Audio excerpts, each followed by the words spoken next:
Okay, good evening, everybody, and welcome to the January 26 issue, if you like, of the HAS Archaeological Society meeting. My name's Bob Sewell. I'm the president of the society. And this evening we have Caitlin Gulihur, I said that right eventually, who is a group manager with Terracon Consultants based in Austin, Texas. This evening, she's going to talk to us about the versatile Candelilla wax, which appeared as an ingredient in cosmetics, gum, candy, floor wax, wood polish, and for weatherproofing fabrics. While large factories existed in Lajitas, Glen Springs, and Fresno Canyon, the majority of the West Texas Candelilla extraction took place in small temporary camps. Men from Mexico would work in these camps, gathering the nearby plants, extracting the wax, and then sending the raw product to refining facilities in Texas or Mexico. This lecture will discuss the history of the wax industry in West Texas, specifically in Brewster County, and the modern archaeological signatures of wax camps. Caitlin received her BA from the University of Texas at Austin and her master's from Texas State. She serves as the archaeology team lead and principal investigator for Terracon Consultants in their Austin office. Outside work, Caitlin pursues research in the Big Bend region. Welcome, Caitlin. Over to you.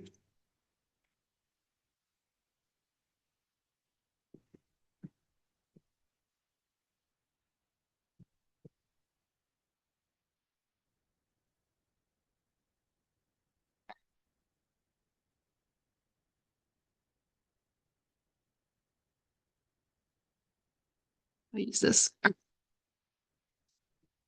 Thank you, everybody, for having me. I really appreciate it. And yes, I'm here to talk to you about Candelilla wax extraction, which I've kind of tongue-in-cheek called Chihuahuan Desert's least known industry. As much as people think about industry when they think of the Chihuahuan Desert, they might think of mining. There was a little bit of quicksilver mercury mining done out there. They probably think of ranching, but most people don't know or think about Candelilla wax. So I'm here today to educate y'all, hopefully. So first off, what is Candelilla wax? So, Candelilla is an extremely hardy plant. It is composed of small upright stems of a green, grayish color. It often grows in bunches of a height. Good? No, you're good. Okay. Bunches of a height up to 50 to 60 centimeters. The stems of the plant are covered in wax that help it conserve water. The wax coating is thicker in the winter and during periods of drought. So you can see some examples here of some lovely Candelilla plant. I think it's kind of pretty. I don't know that everybody else feels that same way. So Candelilla grows in the Trans-Pecos near the Rio Grande. You can see the Rio Grande here. See, it extends a little bit into Texas, but it mostly grows in northern Mexico. It tends to grow on rocky limestone hills. You can see an example of a rocky limestone hill here with Candelilla, and it often grows near other plants such as Lechia. What is the wax used for? As Bob said in the introduction, the historical uses for Candelilla wax include chewing gum, cosmetics, automobile, furniture, and floor wax, records, and for waterproofing tents and fabrics, especially during World Wars I and II. Yes. Oh, yeah, that's. Oh, did we not share the screen?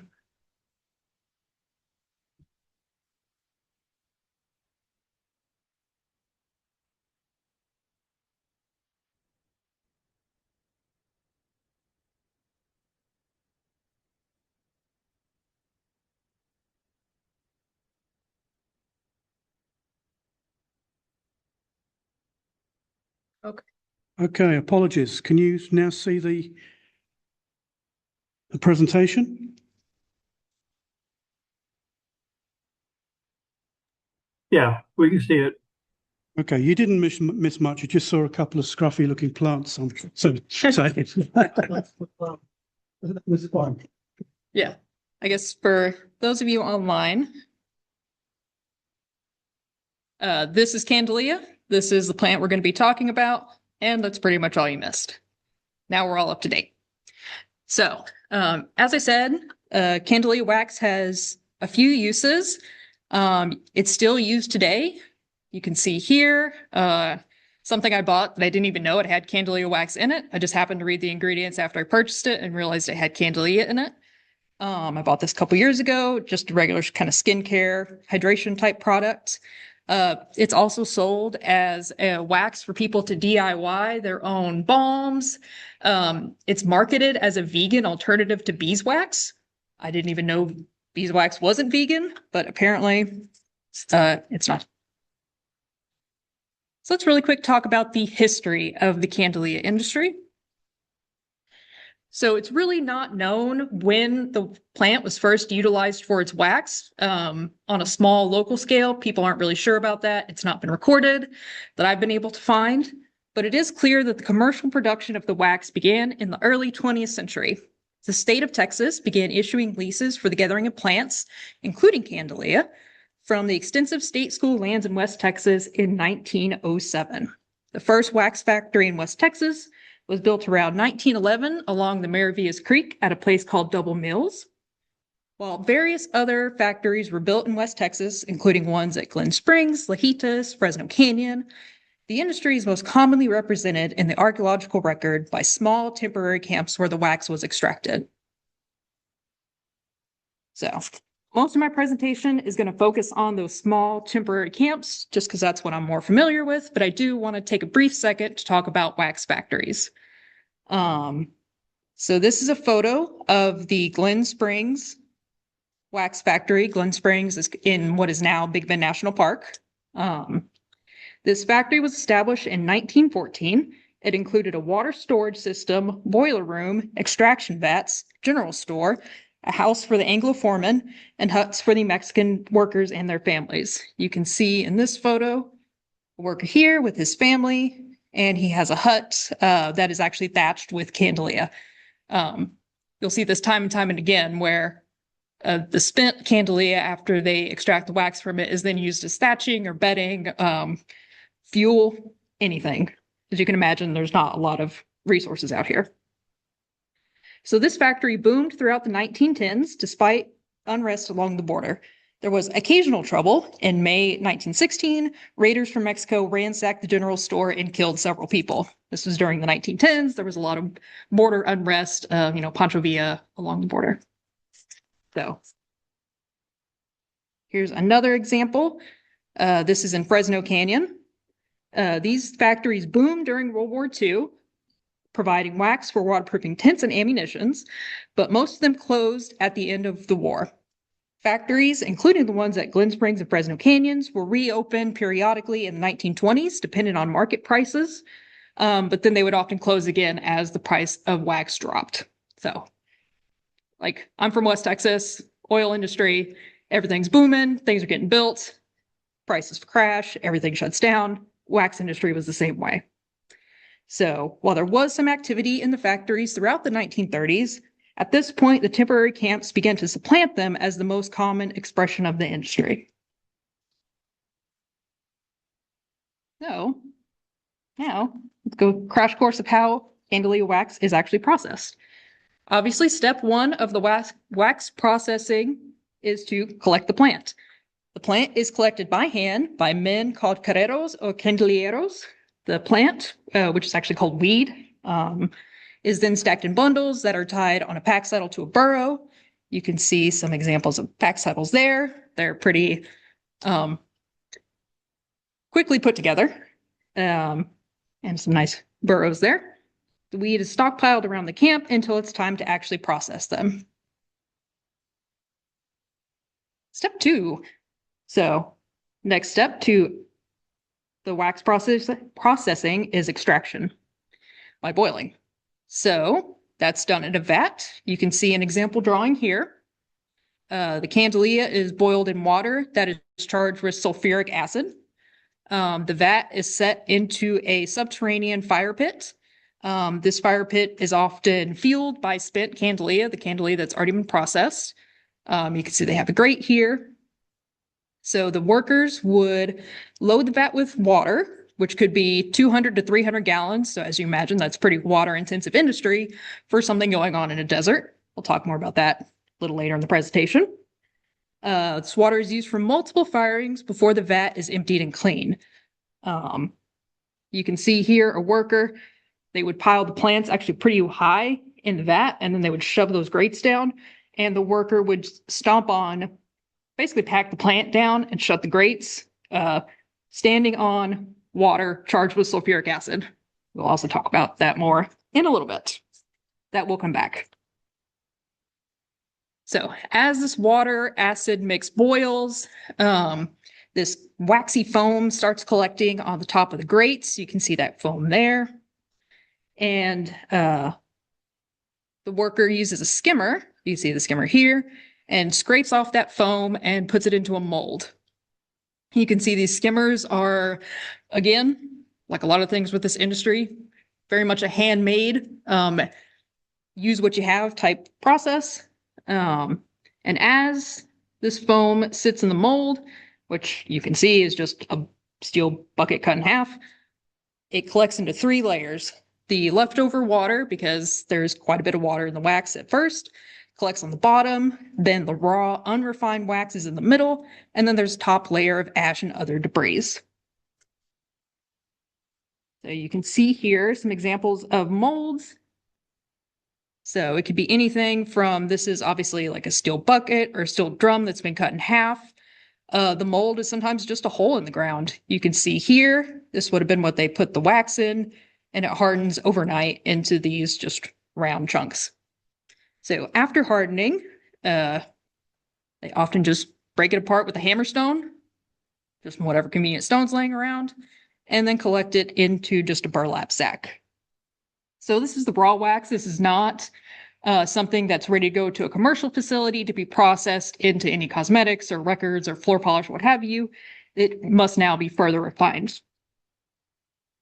So there were a couple of wax refineries in West Texas. There was one in Alpine, and there was also one at the Adams Ranch, which is located at Steele's Crossing along the Rio Grande. So this is the example or the drawing of the refining plant that was at the Adams Ranch, and this was the one that was in Alpine. So the raw wax, it comes in and it's placed in the refining vats. You can see here, refining vats here. And it's then charged with just enough water and a tiny little bit of sulfuric acid just to melt it down. Basically, they're trying to get all the water to evaporate off and also get all the debris to sink to the bottom of the refining vat. Once they do that, they pipe the wax into these cooling pans and leave it to cool for several hours or overnight, where it just comes out into just big chunks, big slabs. It's then broken up and sold. And of course, they go through this process a couple times until they get every little bit of usable wax that they can out of this delivery. So you can see this is what it looked like in reality. You can see the vats would have been, refining vats would have been back here. This is where the cooling pan was. The wax has just been pumped out. This is a gigantic sheet of the refined wax. And you can see a worker here just basically with the ball peen hammer, just breaking it apart in chunks. Here he is with a sack loaded with the chunks of refined wax. And this is a close-up of the refined wax. Basically, once you, the more raw wax, whenever it's processed in the camps, it's more of like a light creamy yellow color. But as they boil it and get that water content down, it turns into this kind of tannish brown honey, whatever you want to call that. So that's how wax is made. And we can go through the actual wax trade, which is kind of an interesting thing. So, there's the Rio Grande. Got our flags here. So, in Mexico, the way it tended to work is you had your, of course, the Mexican wax makers. They would work with the National Bank of Mexico the National Bank would provide the wax makers with acid, the sulfuric acid that's necessary to process the candelia. And then in return, those wax makers would have a quota of wax that they had to bake and sell back to the National Bank. So once the National Bank got it, they would either sell directly to Mexican customers or to East Coast brokers buying the wax for resale.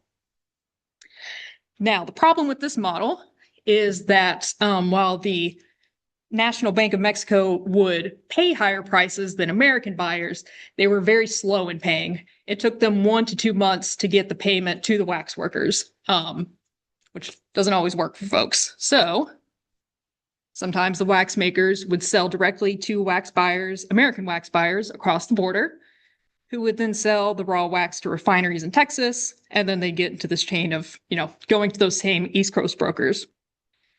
In this instance, if the wax makers were selling to American wax buyers, they then usually had to get their acid from those American buyers, because obviously, if they got it from the National Bank, then they were being pulled into that quota system. There were also very few wax makers in Texas, and wax makers in Texas were generally just ranchers along the border. They have candelia on their property. Men from Mexico come across the border and work in camps. And then it gets into this whole refinery broker pipeline. This is the more or less official system. Obviously, dealing with the international border, you have, keep wanting to say tariffs. We'll say tariffs. Taxes, whatever you want to call it, that was being put on the wax going across the border. So you have this side industry of smugglers who would take the wax from the Mexican wax makers and get it across the border without having to pay those taxes, pay those export fees. Sometimes the smuggling was pretty large scale. There's stories of dozens of burros crossing the Rio Grande, just completely loaded with wax. Going to buyers on the other side. And sometimes it was just small scale as folks needed money. One American buyer was quoted as saying, "I can always tell when there's going to be a wedding or funeral across the river because people start bringing in half a bag of wax to get some cash." Because the American buyers, they tended to keep cash on them so that way they could pay really quickly. So, life at a wax camp. So the men who worked at the wax camps lived in temporary shelters that made use of the surrounding environment. Rock shelters, dugouts in silt banks or trees, as well as the spent candelia plants that had already been processed for their wax. You can see here a little lean-to that's built with some branches and thatched with candelia with a blanket thrown on top of it for some extra insulation. You can see here a sketch drawing of a mesquite tree that has some ocotillo stalks, cardboard, and then is again thatched with candelia. And that's actually a bed of candelia. Here's just an example of basically a makeshift table at one of these sites, just built on a convenient mesquite tree. Another sketch, this was a shelter that was dug into a silt bank. If you've ever been along the Rio Grande, there are some pretty massive silt banks. They're pretty easy to dig. So just digging in, make yourself a little niche to put your stuff in, have your candelia bed, have enough of a shade, because if you've been down there, you know you need shade. Rock shelters are great for that. If they were lucky enough to work in some place that had a little rock shelter, just put your candelia bed in there, and you're protected from the elements. This is a wax camp that is in Boquillas Canyon, that was recorded in Boquillas Canyon. So you can see here, this is Rio Grande.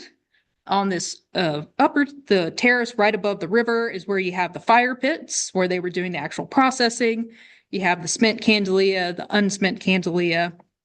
This thorn fence was probably just to keep their burrows somewhat contained in a small area. But the actual living quarters were up here on this upper terrace. So not hugely removed from the actual processing area, but enough where you're not in amongst the ash and everything else. And again, you can just see it's just camp areas under mesquites, just, whatever you got is what you used. Same thing goes for the implements that you're going to see.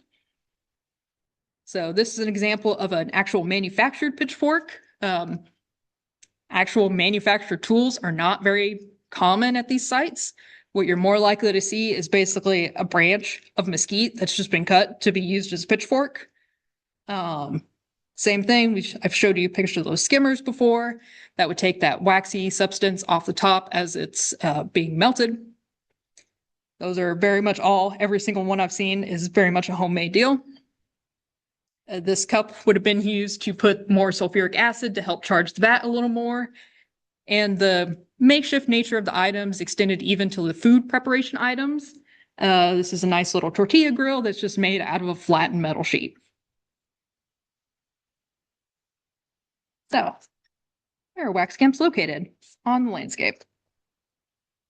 So most of the information that I'm going over comes from a survey that was done in the mid-60s to 1980. The survey was done along the river. This is the Rio Grande here. I realize there were not a lot of labels on this map. I can't help that. That's how it came from the report. So this is the Rio Grande. You can see Presidio here, Alpine up here, and then this is just a bunch of writing that me and my dad did, trying to find some landmarks that we actually recognized, because otherwise this map is a little difficult to read. So this was a survey that was completed along the river. So in that report, which is called Waxman and Money, talk about that more in a minute, it was stated that a few camps may be found near springs, tinajas, or windmills, but the majority are located near the river.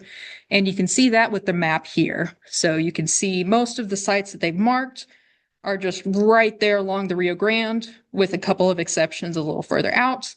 And then that refining plant that was marked in Alpine. So I should note, this is kind of an interesting statement to me, because by nature of their survey, they were surveying the river corridor. It's not like they were surveying a big chunk of stuff here and only found stuff along the river. So I thought that was kind of an interesting conclusion to draw, saying that they're all mostly found along the river, whenever their survey was mostly along the river. So that kind of got me thinking, okay, well, where are these things located in the archaeological record now? I should also note, whenever they were doing this survey, the wax industry was still going on. There were still men in these camps. That's where all those pictures came from for them doing the survey. So these locations are not recorded as archaeological sites because it was an ongoing activity whenever they visited. So, like I said, I started thinking, where are these recorded in the archaeological record? So I just searched the Archaeological Sites Atlas and searched for site forms that had candalia, misspelled. Sometimes people do misspell it with an A, or just wax. You can see this is the Rio Grande here. This is Big Bend National Park, and this is Big Bend Ranch State Park. So I would then read the site forms to see if they actually were a wax camp. Quite a few of the results, especially in Brewster County, just came up because they were saying that one of the vegetation types at the site was candalia, and they actually had nothing to do with the industry. So there's one possible wax camp in Terrell County, which you can't see because my face is blocking it. See if I can move that. There we go. It's right over here. Then you have 3 in Presidio County, clustered on that eastern edge of Big Bend Ranch State Park. And then you have a grand total of 6 in Brewster County. So you can see, oh, and I also searched Jeff Davis, Val Verde, and Pecos counties, those surrounding counties, and didn't get any results. So, I mean, 10 whole sites that are actually recorded as having something to do with this industry. You can see, compared to that previous map that had a lot, basically everything was right around the river, there's one site that's within 100 meters of the river. Everything else is located a pretty considerable distance away. So these are locations that I visited in September and October of last year. Again, you can see this is the Rio Grande, right around here. This is Big Bend National Park, and I was over here. So virtually all the wax camps that I saw were a pretty good distance from the river, anywhere from 2 to 15 miles, with one exception. I will say this is partly because we couldn't access the river in September. Long story. We do know, I do know of some wax stuff over here that I had wanted to look at, but we couldn't get down there because we just didn't have the road access. So all of this is to say, while I don't know that I 100% buy that the majority of wax camps are 100% located along the river. A lot of them are, but I don't know that there's been enough large-scale surveys. I don't know that anybody's looked at this in a systematic enough way to make that kind of big statement. It would be an interesting avenue for future research. What I can say is that they are located near water, not necessarily the Rio Grande. So going back to the sites that are recorded in the Archaeological Sites Atlas, a grand total of 1 is located within 100 meters of the Rio Grande. 4 are located within 100 meters of a named creek, Fresno, Tornillo, Contrabando. There's a Comanche Creek in there. 1 is located within 100 meters of a tributary of a large drainage, very creatively called Big Canyon. 1 is within 100 meters of a tinaja, which is, those of you who don't know, it's basically just a place on bedrock or in a gravel creek bed where water collects and tends to stay throughout a decent amount of the year. And then 3 are located within 400 meters of a named creek. So all fairly close to water. Keep in mind, whenever we're going through how wax is made earlier, we talked about those vats being filled with 200 to 300 gallons of water. So obviously, you need a good bit of water.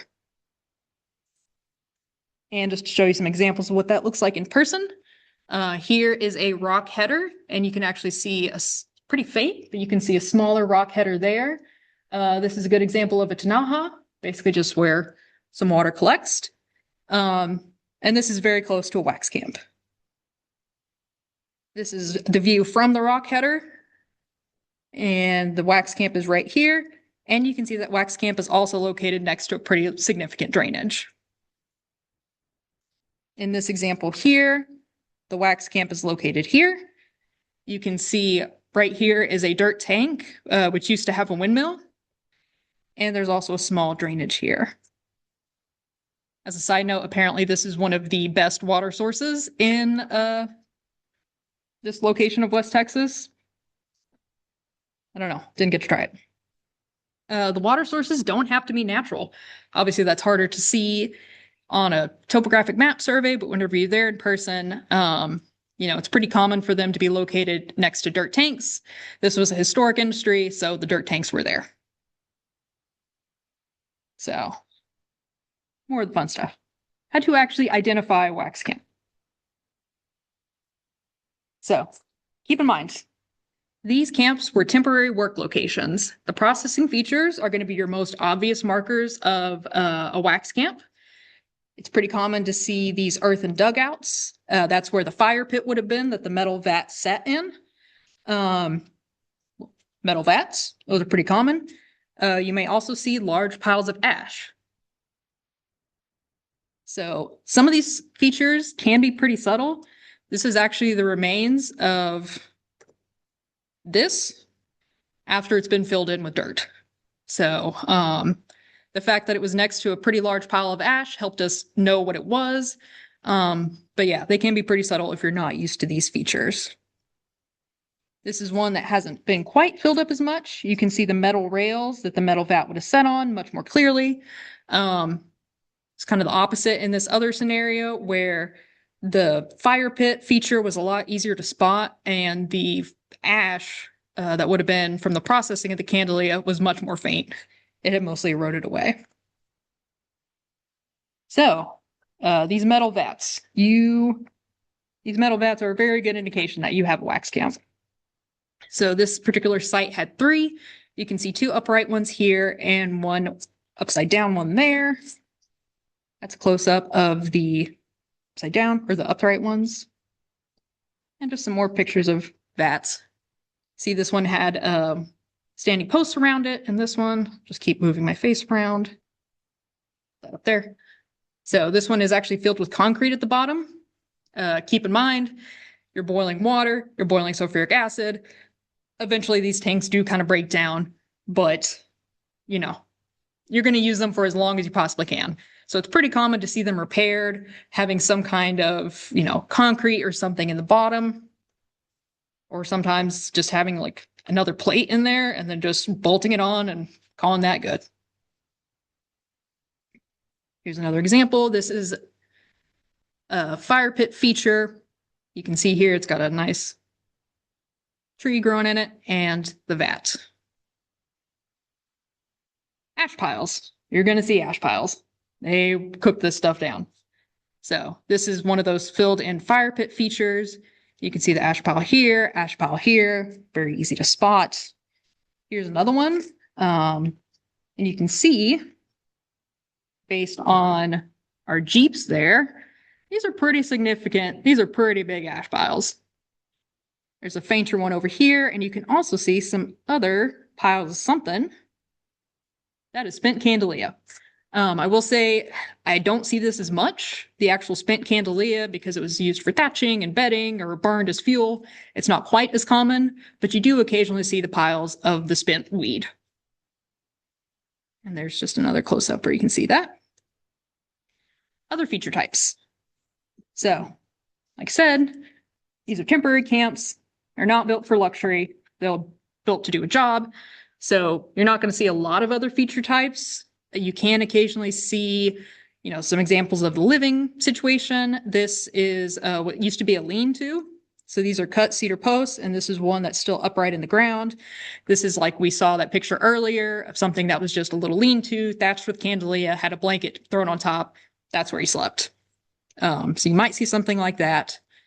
And of course, people got to eat. So you will see campfire rigs. Remember, we talked about the vats and how the men would close the grates of the vats that are charged with water and sulfuric acid, just stomp them closed. So you will see a lot of shoes. You will see more shoe soles than you've seen at any other site. Obviously, shoe soles are not specific to candelia plants, but you will see a lot. It's also pretty common for basically just kind of these homemade type looking soles, something not super, we call them horaches, where it's basically just like a tire that's cut and then turned into like a sandal. Every now and then you do see an actual more manufactured shoe sole. Skimmers. This would have been that skimmer on a handle that was used to scoop that waxy foam off, put it in a mold, so that way it would sit and turn into the wax. You're going to see a lot of these skimmers, and you can see they're just thin metal that's just been punched with a nail or something to create a strainer. Speaking of molds, buckets, metal buckets cut in half. You're going to see those. That's what the mold would have been. That way the wax sits. You will very occasionally see manufactured tools. This is a very sad looking pitchfork. You don't see a lot of them. It's pretty rare, but every now and then. So, in addition to these things that are pretty specific to the wax industry, keep an eye out for typical mid-1900s artifacts. Remember, the industry experienced booms in World War I and II, while the World War I boom was mostly coincided with the time of the use of wax factories. The boom associated with World War II overlapped with temporary wax camps as the primary production method. So here, yeah, that shows it pretty well. You can see this is a 1940 centavos, a 10-cent piece from Mexico. And this was a metal tank at a site with a manufacturing date of March 1945. So you're going to see a lot of stuff from the 40s. I will say use of the camps does post-date World War II.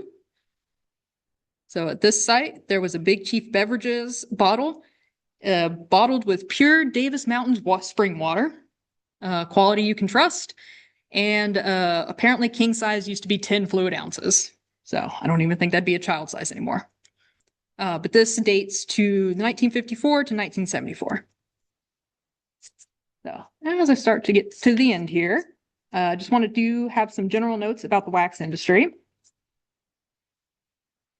So while the photos that I showed you, especially my examples of how to spot a site, are from Texas and specifically from Brewster County, that's because that's the location that's easiest for me to get to. Those are the places that I know about. The vast majority of this industry was located in Mexico. And what Texas industry there was relied on wax makers from Mexico to come over and do the actual work of pulling the weed and doing the processing. So I don't want to leave you with the impression that like this is a Texas specific industry, because it's not. And it's not gone. It is an industry that's still ongoing today. It's a current industry in northern Mexico. You can see here a news release from the Forest Stewardship Council website showing that Candelia wax, as of August 2025, so just last August, was awarded the FSC certification of sustainability. So see down here, for the first time, Candelia wax has been awarded FSC certification in forest management and chain of custody. So sustainability and commitment to the communities. And this is just a screenshot from a listing in eBay showing 100% Candelia wax from Mexico, sustainably harvested, according to them. So there's even a Candelia Institute. So that's a nonprofit association committed to the sustainable use of Candelia and to supporting projects in communities where the Candelia is harvested and processing takes place. So one of their projects is putting these shade structures over the fire pits. So that way, I'm not going to say it makes the work comfortable, but it does make it a little bit less brutal to have a little bit of shade there. And one more diversion before I wrap up. So you can see here, a lot of the black and white photos that I showed you came from this report called Waxmen and Money. That is from that 1964 to 1980 survey that was taking place along the river. In that report, it was stated there is a conspicuous absence of women in the camps. The thought at that time in the 80s was that this was a male-only industry. Only men worked in this industry. And that was, for the longest time, just taken as fact. But in the 1990s, a researcher went down into Mexico and interviewed several women who worked as candelieras, who worked as people processing candelia. These women weren't represented in this report because, again, that report was from a survey done right along the river. It was done along the river corridor. That is not the most stable and not the most safe place to be. These wax camps, they were kind of, could be a fly-by-night type thing. They were subject to raids from Mexican customs officers trying to get, those tariffs, trying to get their export fees. And they were subject to raids from the Americans as well, from folks coming across the border. So really, the women weren't represented in the camps that these folks looked at, not because they were absent from the industry as a whole, but because they were absent from these particular locations right along the border. So, women absolutely did work in this industry, just further in the interior of Mexico, kind of on a closer to home basis. These are some photos from Texas Beyond History, which has a really great actually exhibit on Candelia wax, and has this quote in it that I really like. Candelieras, the women who work in the candelia industry, are generally strong-willed, stoic, and somewhat nonconformist with a love of the outdoors. So just thought that was nice. I think I would have liked those gals. So to wrap it up, candelia wax extraction in the Chihuahuan Desert may not be a widely known about industry, but most, if not all of us, has encountered its product. I hope you've come away with a little more information about something you may not have known about. And for those of us lucky enough to work in or even visit West Texas, I hope you now have a little bit of an eye for what you should be keeping your eye out for. That tells you that something is a wax camp, either through these metal vats, big piles of ash, those homemade skimmers, lots and lots of soles of shoes that you can use to know if something is a candelia site. And that is what I have. You? Are there any questions from the room? Yes.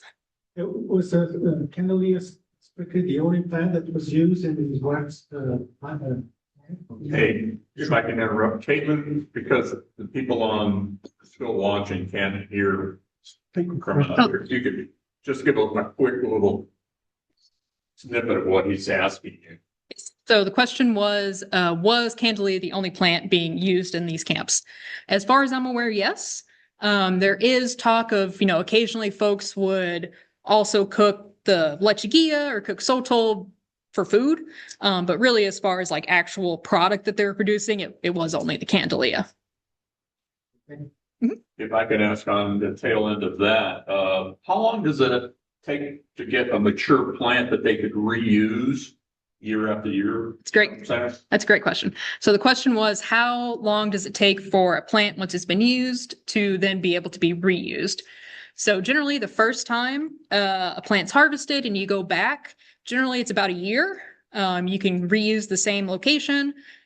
If you use it then, it's maybe 2 to 3 years before you can use it a third time.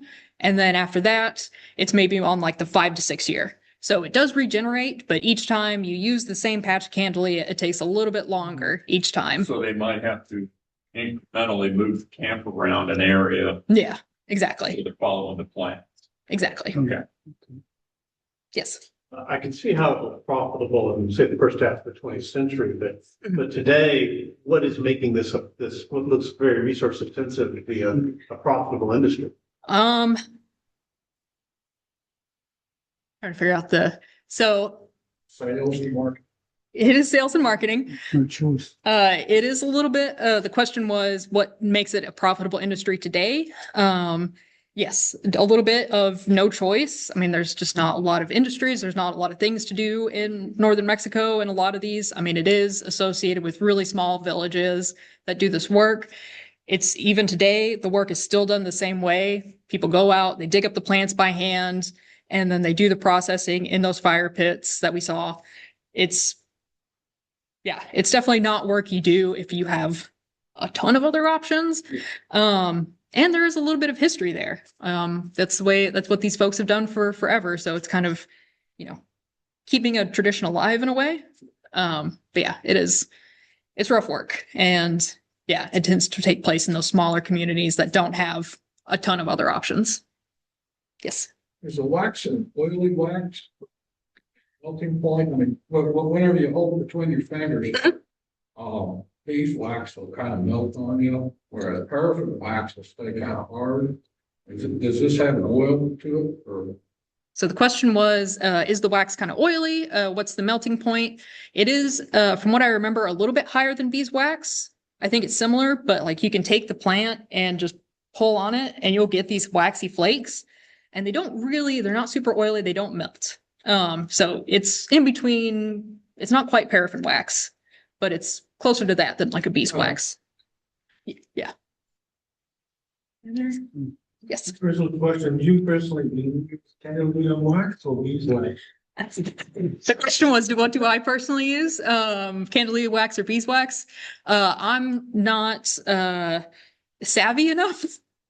The few times I've tried to make a balm from something, I never did a very good job. And it was not something that I would give to others or even use myself.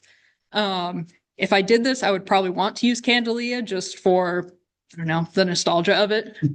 Just because it would be fun for me as a West Texan to use a West Texas product or a product that extends into West Texas. But yeah, it's not something that I've personally messed with actually using it. I should, though. I should get on that eBay listing and buy myself a bag of Candelia wax. How do you typical that transported to these very localized sites? Basically everything's done by donkey. Everything's just load them on a burro. Might have 2 donkeys. It might be men carrying them. It depended on the size of the vats.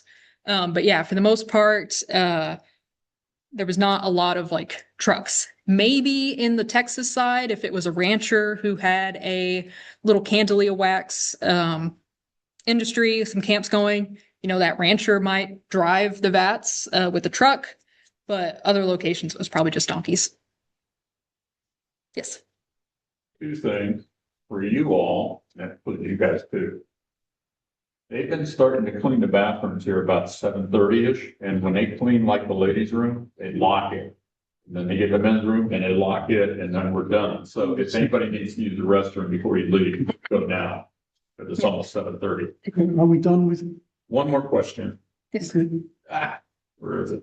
There's a couple When we were talking about the sulfuric acid, is there any natural source of sulfur up there that they could make it? I know there's a process to make sulfuric acid. Do you have any idea if there's in that area? Who came up with the idea of sulfuric acid? I mean, That's a great question. Yeah. You choose to hydrolyze the wax, separate. Yeah. Okay, it'll take it out of the water. When it's hydrolyzed. Yeah. So the acid. Separation. Yeah, the acid both separates. The question was about sulfuric acid and if there are any sulfur sources in that area. Not that I know of, but I'm not saying they're not. You know, when I found out about your subject matter, I did a deep dive on it and I was trying to learn as much as I could about it. You're correct. You know, there's not a lot of information before 1900 on somebody was doing this and somebody figured out how to do it, obviously, but Exactly. there was nothing written down. So. Yeah. I mean, if there were factories being built in 1911, obviously people knew about the process, knew how to do it, and could scale it up to such an extent that you had a factory going.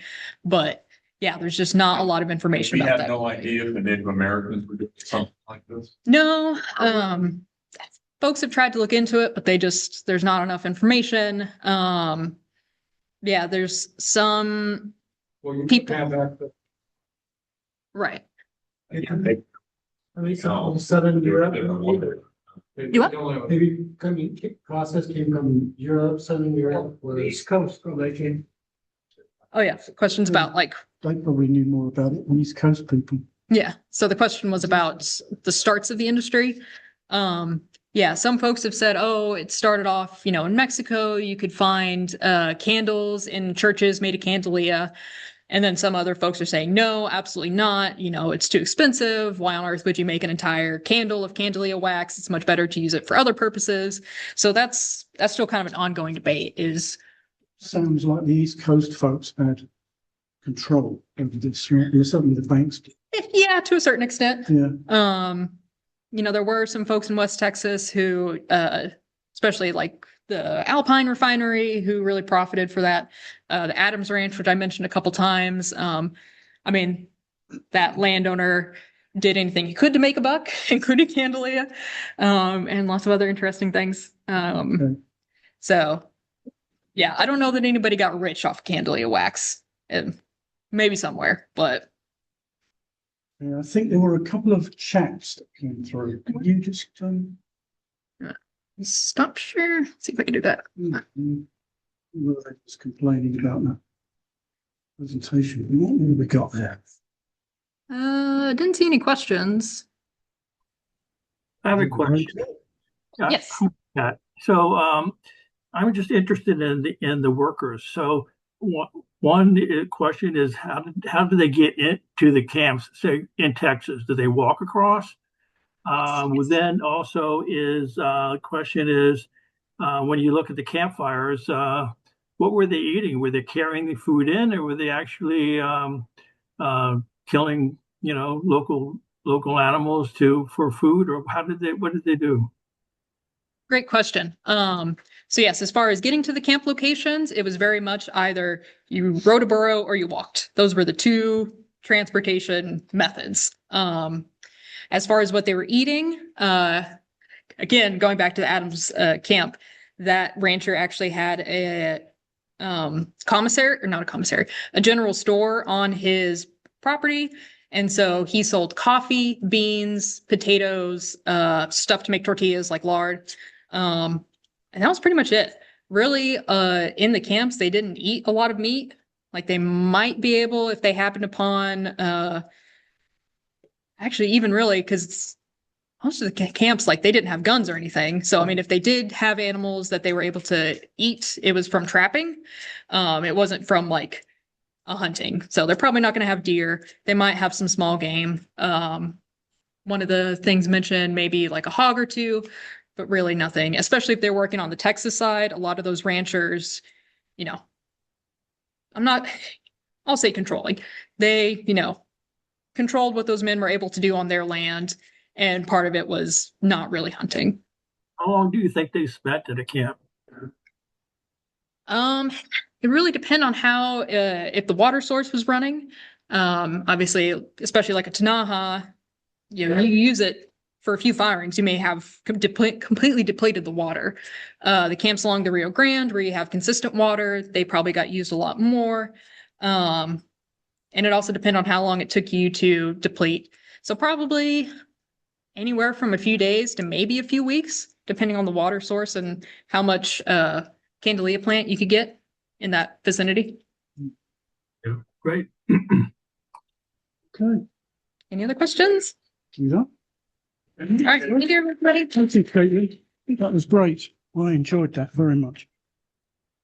Okay, everybody. I think we're done for this evening, and I'd like to wish everyone a very pleasant evening. Thank you.